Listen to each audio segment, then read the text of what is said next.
Bonjour à toutes et à tous, bienvenue au Tech Show with Sogeti, cette nouvelle édition. Le sommaire, comme d'habitude, on va commencer par les news qui me plaisent. Nous continuerons ensuite avec le débat qui pique sur la cybersécurité. On se posera la question de savoir si les cybermenaces sont en croissance exponentielle ou si elles sont maîtrisées. J'ai deux invités très intéressants aujourd'hui avec le général Eric Fressinet et Eric Pilman qui seront là pour en parler. Et ensuite, nous continuerons sur le point sur l'innovation, comme d'habitude. Tout de suite, après le jingle, les news qui me plaisent.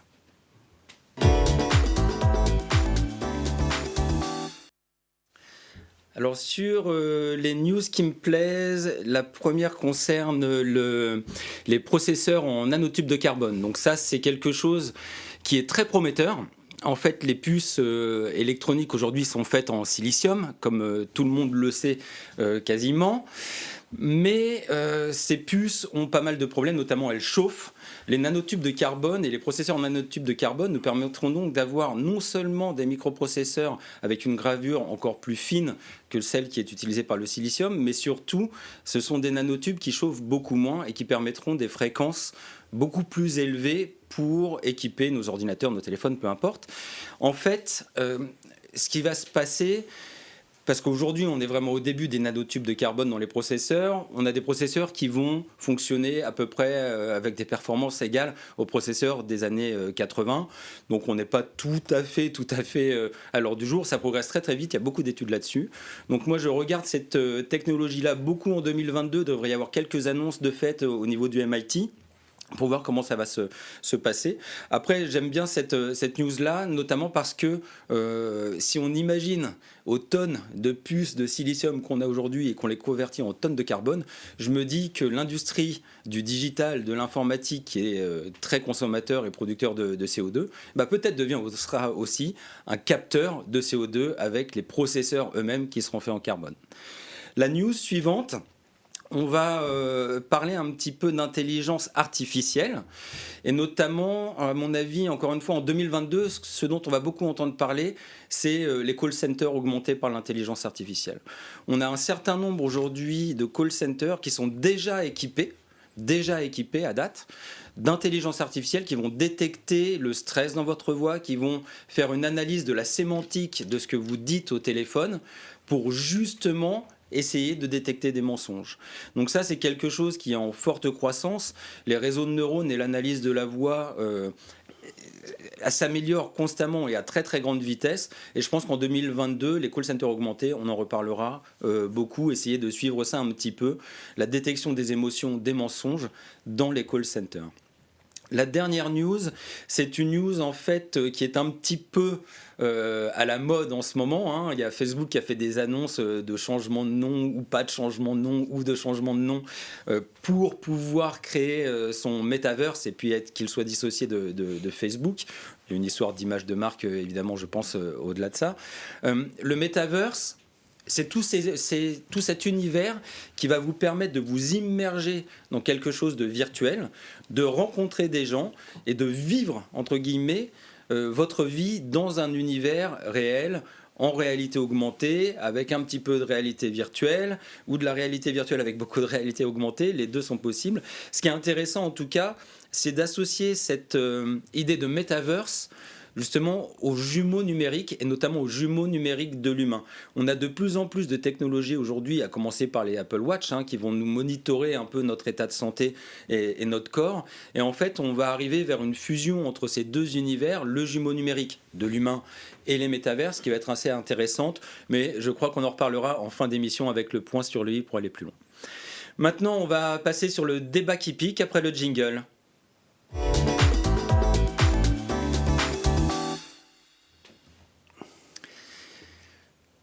Le débat qui pique, donc, aujourd'hui sur la cybersécurité et les cybermenaces. Est-ce que les cybermenaces sont en croissance exponentielle ou sous contrôle ? On va essayer de creuser un petit peu le sujet aujourd'hui.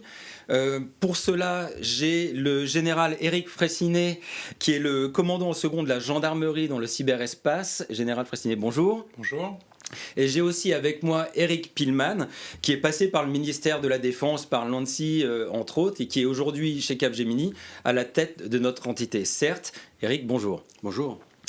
Donc effectivement, les cybermenaces, on entend de plus en plus parler sur les cybermenaces liées aux réseaux sociaux, le cyberharcèlement, ce genre de choses, les pipelines qui ont été piratés et autres, ça on en a pas mal parlé déjà dans une émission précédente. Ce dont on se rend compte, c'est que le risque n'est plus seulement lié au logiciel et au matériel, mais va se diriger de plus en plus vers l'humain et le comportement humain. Du coup, mon général, est-ce que vous pouvez nous dresser peut-être une petite liste, pas forcément exhaustive, des cybermenaces les plus courantes, celles qui attirent le plus votre attention en ce moment? Alors, si on regarde ce qui touche aux personnes, vous citiez le cyberharcèlement, mais nous, on est beaucoup préoccupés par les atteintes aux mineurs, la pédopornographie, mais aussi les tentatives de séduction d'adolescents et d'enfants sur Internet, et qui ont été une préoccupation importante pendant le confinement ou à la sortie du confinement. Ensuite, si on se concentre sur tout ce qui est plus technique, plus lié à l'industrie, aux technologies, en gros, les 3/4 de ce qu'on constate, ce sont des escroqueries sur Internet de toute forme. Et puis, dans le dernier quart, ce qui vient en tête et qui est mal perçu parfois, c'est tous les accès frauduleux, l'utilisation d'identifiants pour se connecter de façon frauduleuse à des systèmes d'information et commettre d'autres infractions. Et puis ensuite, derrière, en termes de volumétrie, les rançongiciels. Et puis, assez loin derrière, en volumétrie encore, les attaques en déni de service, mais qui peuvent faire quand même beaucoup de dégâts, notamment si c'est lié à une demande de rançon. Donc 3/4 d'escroquerie, et le dernier quart, presque la moitié d'atteintes à des comptes pour commettre d'autres infractions, et ensuite des atteintes plus techniques, et au niveau des logiciels malveillants, c'est beaucoup les rançongiciels qui sont en pointe. C'est vrai qu'historiquement, on entendait beaucoup parler des attaques de déni de service distribués. Ça, c'est passé un petit peu au second plan depuis quelques années. Mais ça reste régulièrement, on a des affaires assez importantes et dans lesquelles se cachent des délinquants pour commettre d'autres types d'atteintes, par exemple détourner des données. Et c'est ce qui nous préoccupe le plus. En fait, c'est la finalité, ça peut être dans les rançongiciels récupérer de l'argent, de la valeur, mais aussi récupérer de l'information dans les réseaux des organisations ou chez les personnes pour commettre d'autres infractions, récupérer leurs contacts, etc. Bien sûr. Merci, Général. Eric Pilman, au niveau des entreprises, quelles sont les cybermenaces qui posent le plus de soucis et celles dont on doit être le plus au courant ou le plus sensibilisé en tout cas? Je vais essayer de répondre en découpant sous forme en fonction de la visibilité de l'attaque, on va dire. Donc d'abord, on va dire qu'il y a les attaques qui sont invisibles. Ça touche les entreprises qui ont plutôt une importance stratégique, où le but, puisque l'attaque est invisible, c'est de faire du renseignement. On parle donc de cyberespions. Il y a souvent la complicité d'un État et on parle d'APT. Voilà. Le secteur qui touche effectivement ceci, ce serait l'aéronautique. Ensuite, dans les attaques visibles, on peut encore découper en deux phases. Les attaques visibles, ou pour les sociétés qui sont d'une importance vitale, et le but c'est d'amener une certaine incapacité à un pays ou une région, et dans ce cas-là on parle de cyberguerre. Et le secteur qui a été justement annoncé tout à l'heure, c'est l'énergie par exemple, qui est un très bel exemple. Et pour le reste, en fait, on peut trouver tout ce qui est ransomware. Et là, c'est donc, il y aura une perte financière au niveau de la société, mais pas que. Il peut y avoir aussi des dégradations de services, des données exfiltrées, et dans ce cas-là, des problématiques liées à la réglementation RGPD. Et là, tout le monde peut être touché par ce type d'attaque, les collectivités territoriales et toutes les entreprises qui ne rentrent pas dans les deux premières cases. Oui, on a entendu parler effectivement d'hôpitaux qui se sont fait pirater, mais aussi d'usines de voitures dont les chaînes de production ont dû être arrêtées le temps que ce soit réparé. Et effectivement, c'est des problèmes qui sont vraiment concrets sur le terrain, jusque aux travailleurs dans l'usine ou jusque aux travailleurs dans les hôpitaux. C'est quelque chose d'essentiel. Général Fraissinet, du coup, parfois, les entreprises se font attraper, se feront avoir par des cyber malveillants, mais souvent, elles se font avoir plusieurs fois. Qu'est-ce qu'elles devraient faire? Comment est-ce qu'on peut s'organiser pour que ça n'arrive pas plusieurs fois au sein de la même entreprise? Alors, effectivement, ça arrive assez souvent, y compris pour des rançongiciels, par exemple, parce qu'on n'a pas pris la complète mesure des actions à prendre. Et malheureusement, la situation, c'est souvent que des mesures de sécurité essentielles ne sont pas prises. Par exemple, le cloisonnement des réseaux, la séparation des différents gestionnaires de domaines, etc., en fonction des emprises. Et puis physiquement, les réseaux, mettre un peu de cloisonnement pour éviter que ce soit trop facile de se diffuser dans le réseau. Et pour contenir les attaques dans un périmètre déterminé, c'est le point le plus important. Deuxième sujet, peut-être, c'est vraiment tirer les leçons très vite d'une attaque et donc communiquer vers l'ensemble des collaborateurs. Et ça suppose aussi de communiquer pendant l'attaque pour éviter d'être mis en défaut. Donc voilà, prendre les mesures simples et communiquer et sensibiliser. Et en tirer des leçons, effectivement. C'est vrai que les réseaux sont encore vus, et on le voit dans les news tout le temps, comme des centres un peu névralgiques qui posent problème. On entend souvent parler de pannes géantes au niveau global qui sont liées à un serveur DNS qui a été mis à jour. Alors parfois ça doit être malveillant, parfois c'est une vraie erreur humaine, mais tout de suite les impacts sont colossaux. Du coup, Eric Pilman, les entreprises, elles se font avoir de temps en temps, elles se font pirater. On a au sein du groupe Capgemini une équipe qu'on appelle le SWAT. Si tu peux nous la décrire en quelques secondes, ce serait pas mal. Mais du coup, est-ce que tu peux nous faire quelques retours d'expérience sur comment on gère ce genre de situation ? Et je crois d'ailleurs que les études qui sont faites par le SWAT ou les preuves qui peuvent être récupérées par le SWAT, même en tant que nous, entreprises privées, elles ont une valeur prouvante devant la justice. Est-ce que tu peux nous expliquer comment ça se passe ? Tout à fait. Alors d'abord, 2 petits mots sur le SWAT. Le SWAT, c'est l'équipe opérationnelle du CERT, en fait, qui intervient sur site ou à distance. Et le Covid nous a justement amené à développer des process pour pouvoir faire de l'intervention à distance, puisque les déplacements étaient interdits. Et nous avons 2 modes d'intervention. Un mode pompier, où là, c'est la victime qui nous appelle, on essaye de répondre en best effort. Et ensuite, en mode abonnement. Là, il y a une astreinte H24, J7 pour le client, on va dire. Et donc, en plus, il y a toute une démarche proactive pendant une année où on fait des réunions pour essayer de l'aider à consolider son système d'information. Et avec cette méthode-là, sur l'Europe, on intervient en 24 heures et dans le monde, modulo les contraintes Covid des frontières en 72 heures. Donc au niveau des retours d'expérience, je pourrais en citer par exemple 2. Il y en a un qui concerne le secteur équipementier de loisirs, on va dire. Et donc il y a eu l'appel de la victime. 3 heures après, on était dans ces locaux. 7 heures après, les preuves étaient dans nos bureaux. 15 heures après, on a trouvé qu'il y avait une faille en fait, dans l'implémentation de l'algorithme de chiffrement du logiciel malveillant.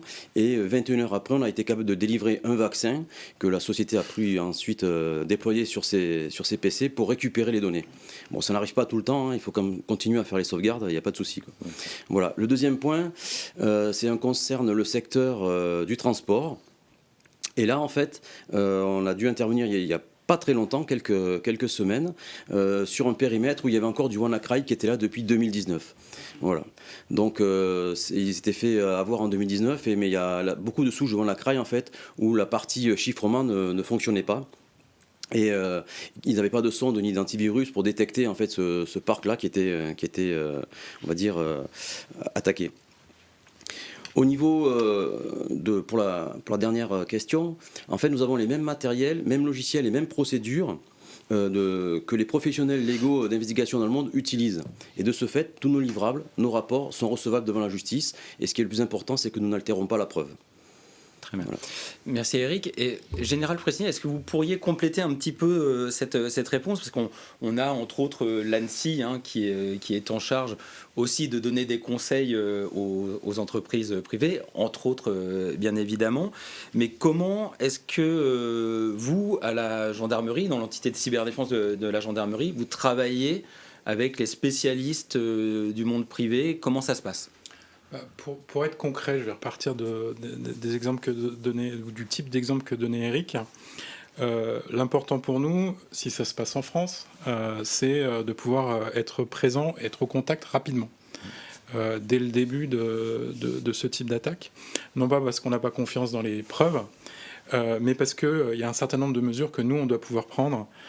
Par exemple, s'il y a une demande de rançon, commencer à collecter des preuves de l'autre côté sur sur les escrocs, les rançonneurs, et commencer par exemple à faire des demandes vers l'international. Donc il faut qu'on soit présent très tôt auprès des professionnels qui interviennent au contact des victimes. Le deuxième sujet, et ça ne concerne pas que l'équipe qui intervient, c'est l'ensemble de la structure de crise qui va se mettre en place au sein de l'entreprise. Ce qui est important, c'est qu'il y ait une vraie traçabilité de toutes les actions qui sont prises, des décisions qui sont prises, couper un réseau à tel moment, etc. Donc des démarches qui ne dépendent pas forcément des équipes d'Eric, mais de ceux qui sont autour dans l'entreprise victime. Et cette traçabilité, elle va nous permettre de compléter l'investigation. Ça, c'est tout aussi important. Donc ça, c'est pendant l'action. Nous, on essaye d'être au contact au plus tôt pour collecter des preuves et préserver des preuves, y compris à l'extérieur, et donc prendre des mesures judiciaires. Puis peut-être donner certains conseils, parce qu'on va avoir un regard différent de celui des équipes d'Eric et d'autres types d'expériences. L'autre approche complémentaire en lien avec les entreprises, c'est tous les échanges qu'on peut avoir avec le monde de la cybersécurité, des clubs qui existent, des espaces d'échange. Dans quelques mois, on va inaugurer le campus cyber à côté de Paris, et on sera présent au sein du campus cyber pour monter des projets et contribuer à cet effort collectif. Donc ça fait partie des échanges. D'accord, merci. Alors je crois que Capgemini sera aussi présent effectivement sur ce campus cyber. Eric Pilman, du coup, de quelle technique un peu novatrice, technique de cyberattaque, on doit se méfier le plus sur l'année 2022 là, qui va arriver? De quoi on doit se méfier? Alors, le grand classique, en fait, ça reste toujours l'hameçonnage avec l'ouverture de mails, il y a une pièce jointe frauduleuse et un lien malveillant. Ça marche toujours très bien et je pense qu'il y a encore une belle vie devant lui. Ensuite, avec le Covid, toujours, il y a eu tous les outils collaboratifs qui ont été mis en place. Donc, tout à l'heure, Eric parlait d'attaques spécifiques sur des choses nouvelles, en fait, mais sur un outil qui est utilisé par un grand nombre de personnes aussi. Les attaquants vont passer du temps dessus pour l'exploiter, l'utiliser, essayer de trouver une faille, parce que leur effort, en fait, sera vite récompensé, étant donné qu'ils vont taper un gros secteur, une grosse population. Donc ça concerne tout ce qui est VPN, outils collaboratifs, le protocole RDP, et actuellement aussi les serveurs de messagerie qui ont donné quelques petits soucis à nos défenseurs. La chaîne d'approvisionnement aussi, ça c'est quelque chose qui est assez long à mettre en œuvre, mais une fois que ça s'est touché, ce sont des milliers d'entreprises qui potentiellement ont des backdoors sur lesquels les personnes malveillantes peuvent rentrer, donc ça pose de gros problèmes. On peut parler aussi Mais alors, pour revenir sur la chaîne d'approvisionnement, dans les années 90, en fait, je me souviens qu'il y avait déjà un compilateur qui modifiait les sources qu'il devait transformer en binaire, et il les patchait à sa méthode pour mettre des backdoors à l'intérieur. Donc ça existait déjà il y a très longtemps, on a juste remis à l'ordre du jour, et on ne pensait pas que des organismes, parce que derrière il y a quand même un gros pouvoir de frappe, qui feraient ça encore de nos jours, quoi. Voilà. On peut parler aussi de la CVE 2021-40-444, par exemple, qui son but, c'est d'essayer de faire le moins de clics possible à la victime quand elle reçoit le mail.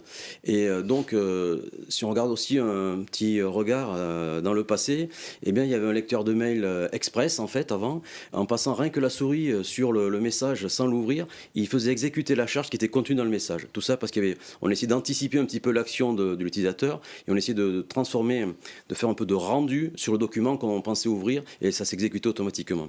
Une prévisualisation du document, par exemple. Exactement. Et alors, notre équipe CTI du CERT, nous, elle voit pas trop tellement les grosses menaces vraiment très innovantes. Ce qu'elle voit plutôt, c'est le changement de technique au niveau des groupes d'attaquants. C'est-à-dire qu'ils commencent à réfléchir, et depuis quelque temps maintenant, un peu comme une entreprise.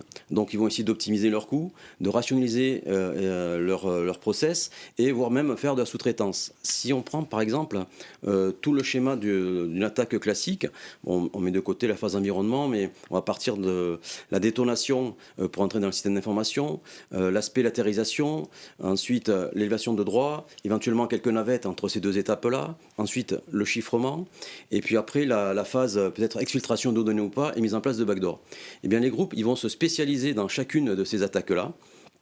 Et ensuite, ils utiliseront des techniques, des tactiques en fait, qu'ils oseront mutualiser, quoi. Voilà. Donc c'est plutôt dans ce contexte-là de réorganisation de l'attaquant, et ça va nous embêter un petit peu au niveau de la détection et de l'attribution en fait, de la menace, quoi. D'accord, effectivement, ça devient plus compliqué s'ils sont aussi eux-mêmes très mutants, j'ai envie de dire, dans leur manière de faire. Du coup, Général Fraissinet, on vient de voir, il y a pas mal d'acteurs du privé, il y a beaucoup d'instances gouvernementales, de l'administration qui ont pour domaine d'action, j'ai envie de dire, la cybersécurité et la cyberprotection. Est-ce que vous pouvez nous expliquer un petit peu comment toutes ces cellules, au niveau de l'administration française, vont communiquer ensemble? Est-ce qu'elles sont complémentaires? Quels sont leurs différents domaines d'action? Est-ce que vous pouvez nous réexpliquer un petit peu comment on fait en sorte que ces cybermenaces n'explosent pas en volume? Alors, je vais essayer de faire très court.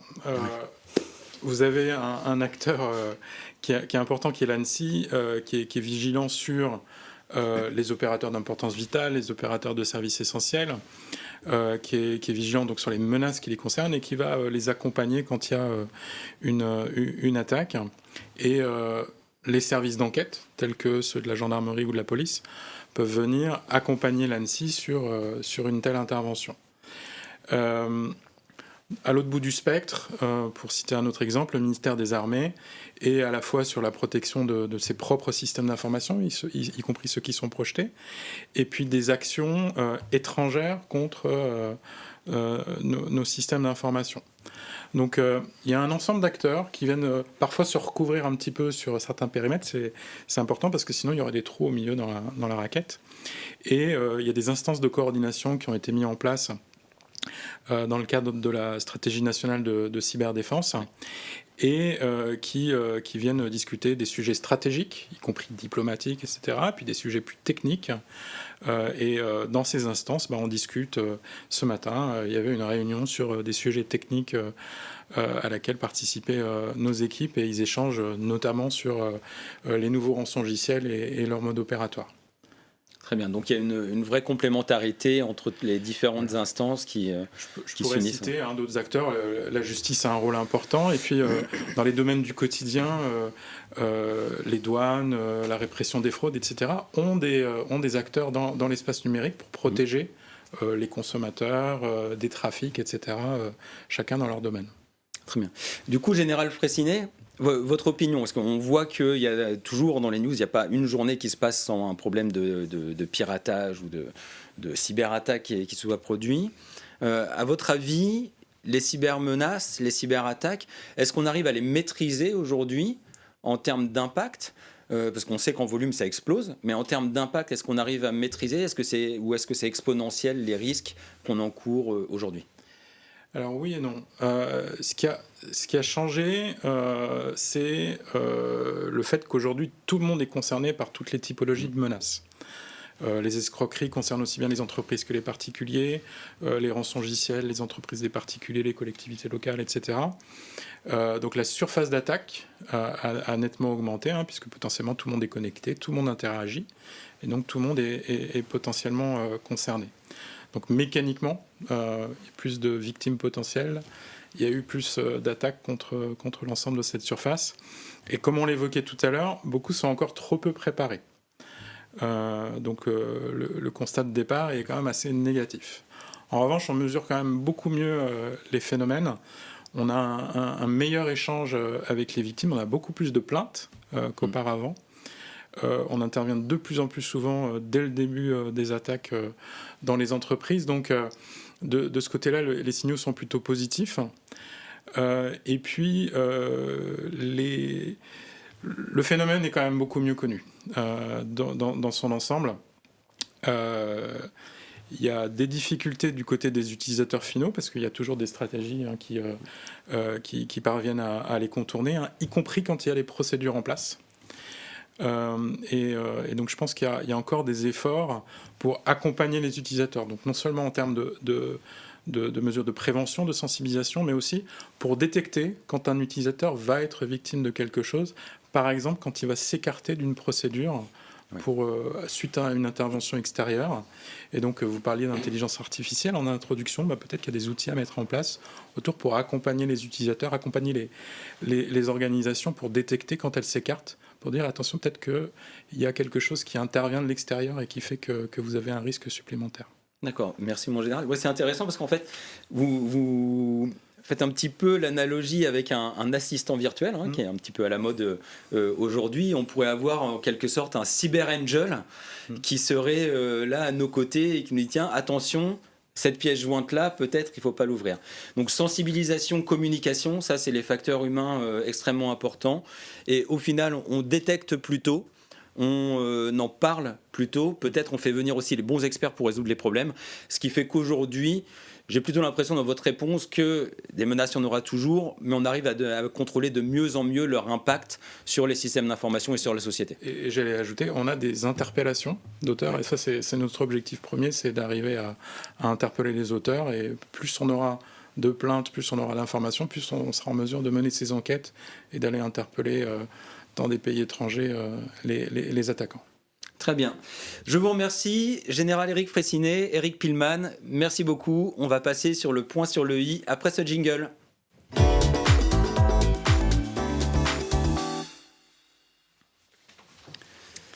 Mon cher Dany, content de te revoir encore aujourd'hui. De quoi vas-tu nous parler aujourd'hui ? Merci J'ai un peu Fabien. peur, je dois dire. Bonjour à tous. Et ravi de vous retrouver pour ce point sur le i consacré aujourd'hui à la sortie d'un nouveau livre intitulé Real Fake, écrit par mes éminents collègues Menno van Dorn, Sander Duyvestein et Thijs Peping. Il y est question de jouer avec la réalité à l'ère de l'intelligence artificielle, du deepfake et du métavers. Et il nous servira aussi d'introduction à la prochaine chronique innovation dédiée cette fois à deux exemples, deux expérimentations du métavers que nous développons actuellement chez Sogeti Labs. Alors des deepfakes, il y en a par milliers aujourd'hui, comme celui que vous voyez à l'écran et qui me rajeunit de 30 ans. Je voulais dire 20, mais ils m'ont dit la vérité, donc ça me rajeunit effectivement de 30 ans. Mais allez, j'arrête de me mentir et j'assume mon grand âge.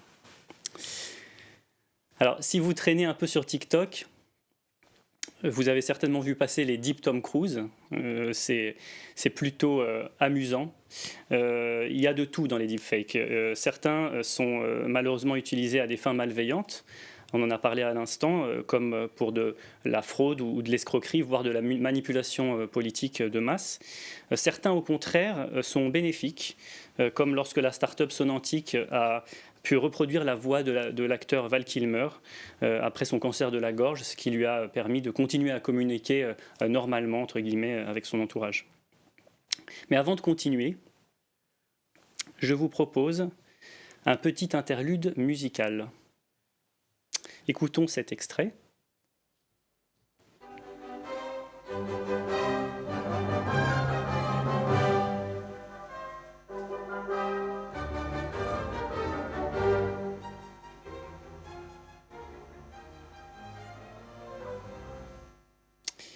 C'est beau, n'est-ce pas ? Vous avez peut-être reconnu le style inimitable de Beethoven. Eh bien, figurez-vous que cette musique a été composée par une IA. Et oui, à partir de son œuvre complète et des fragments de sa 10e symphonie, qui est dite symphonie inachevée, puisqu'il avait commencé à la composer peu avant sa mort, il y a 194 ans exactement. Et elle a été achevée et jouée pour la première fois le 9 octobre dernier à Bonn, dans sa ville natale. Donc ça a pris 2 ans avec la collaboration de musiciens, mais le résultat est assez impressionnant. Je vous invite à aller voir ça sur YouTube. Et je crois, mon cher Dany, que ça faisait déjà quelques années qu'ils essayaient. Absolument. Et que là, en fait, il y a un comité de musiciens qui se sont mis d'accord pour dire ça aurait pu être ça. C'est ça. C'est-à-dire que ça aurait pu être composé, effectivement, par le compositeur. Mais tout ce fake, toutes ces données, ces médias de synthèse, en fait, ne sont qu'une manifestation d'un phénomène qui est bien plus important, que Satya Nadella, PDG de Microsoft, considère, je cite, comme l'avant-garde de la numérisation et qui sera le principal moteur de l'industrie technologique au cours de la prochaine décennie. Je veux bien sûr parler du métavers, ou metaverse en anglais, que Fabien a introduit un petit peu. Et depuis quelques mois, les plus grandes entreprises de la tech, comme Facebook, Microsoft ou encore Epic Games, sont en train de construire un gigantesque monde virtuel dans lequel chacun, sous la forme d'un avatar, pourra venir discuter, voyager, apprendre, acheter, vendre, travailler et même se soigner. Bienvenue dans ce monde parallèle, sorte d'internet immersif en 3D, jusqu'ici cantonné au monde de la science-fiction, et qui fait aujourd'hui irruption dans notre réalité. Pour le meilleur ou pour le pire d'ailleurs. Il faut dire que d'une part, les technologies sous-jacentes au métaverse arrivent à maturité, des casques VR, voire des lentilles VR aussi, enfin pas tout de suite, des puissances de calcul graphique qui sont décuplées, et puis bien sûr des capacités de réseau grandissantes avec la 5G, et en 2030 la 6G qui arrivera et dont le débit sera encore 50 à 100 fois plus rapide. Mais il n'y a pas que la technologie, les mentalités évoluent aussi, et la crise sanitaire a joué le rôle de catalyseur en faisant en fait brusquement basculer toutes les sociétés dans la virtualisation. Alors, de quoi on parle quand on parle de métavers? On parle d'une contraction entre méta et univers. Et c'est un mot qui a été inventé en 92 par l'auteur de science-fiction Neil Stephenson dans son roman Snow Crash pour décrire ce concept qui est à l'intersection entre plein de choses. Le web, évidemment, la simulation, la réalité virtuelle et les réseaux sociaux et les jeux vidéo. Aujourd'hui, ce sont 10 000 ingénieurs chez Facebook qui travaillent sur la réalité virtuelle et augmentée. Et Epic Games, donc les créateurs de Fortnite, ont levé 1 milliard de dollars en avril 2021 pour développer leur métavers. Et ça pose évidemment 1000 questions éthiques, parmi lesquelles à quoi ressemblera ce monde parallèle? Va-t-il reproduire fidèlement le fonctionnement de la société? Qui en maîtrisera les règles? Est-ce que ce sera la loi du plus fort qui va régner? Est-ce qu'il y a un risque d'accroître la confusion entre le réel et le virtuel? L'impact sur les conséquences sur notre santé, sur notre identité, sur le rapport à l'environnement, et bien sûr la consommation énergétique que tout ça va générer et l'impact carbone. Enfin bref, le métavers, comme toutes les innovations, ça sera ce que nous en ferons. Et pour creuser ce sujet passionnant, je vous encourage vivement à lire Real Fake, et, dont j'ai la chance d'avoir un exemplaire dédicacé, d'ailleurs, par les 3 auteurs, et que vous pouvez trouver sur une grande plateforme assez connue qui commence par un A. Et je vous laisse avec cette petite vidéo promo du livre, et vous donne rendez-vous le mois prochain. Is the distinction between real and fake disappearing? Why are facts so often defeated by fiction? How do we resolve the relationship with reality? Throughout history, media technologies have created a new order. When we look at media today, we only see chaos, no order. We live in a world of deep fake confusion, internet conspiracies, and rising story worlds. We are all becoming illusion creators. Any image, video, voice, or sound we wish for can be created instantly. Hollywood technologies are coming to the home. Reality is your platform. Does this leave the world in despair? Many people believe our information society will collapse now that reality can easily be faked. But the truth is, information society isn't collapsing, but it is reinventing itself. Software isn't eating the world, it is creating new worlds. The creators are people like you and me. The worlds they're building will take society into a new direction. Synthetic media created by artificial intelligence have the power to rethink and reimagine our relationship with reality. Fake is the new real. This real-fake revolution shows us not only our future, but also our past. Man's true nature is to play with reality. We are all actors. The world is our theatre. Our stories are all we have. The story of Real Fake points out to only one question. Are you ready to play? Très bien, merci Dany. Merci à toutes et à tous d'avoir suivi ce nouvel épisode du Tech Show with Sogeti. Je remercie tout de suite l'équipe technique qui nous soutient et qui rend ce show disponible. Général Eric Fressinet, merci beaucoup pour votre intervention. Eric Pilman, merci. On se retrouve dans un mois, fin novembre, sur un sujet intelligence artificielle et qualité logicielle. Est-ce que l'intelligence artificielle nous aide et comment elle nous aide à faire des produits logiciels de meilleure qualité? En attendant, je vous souhaite une bonne semaine. Au revoir.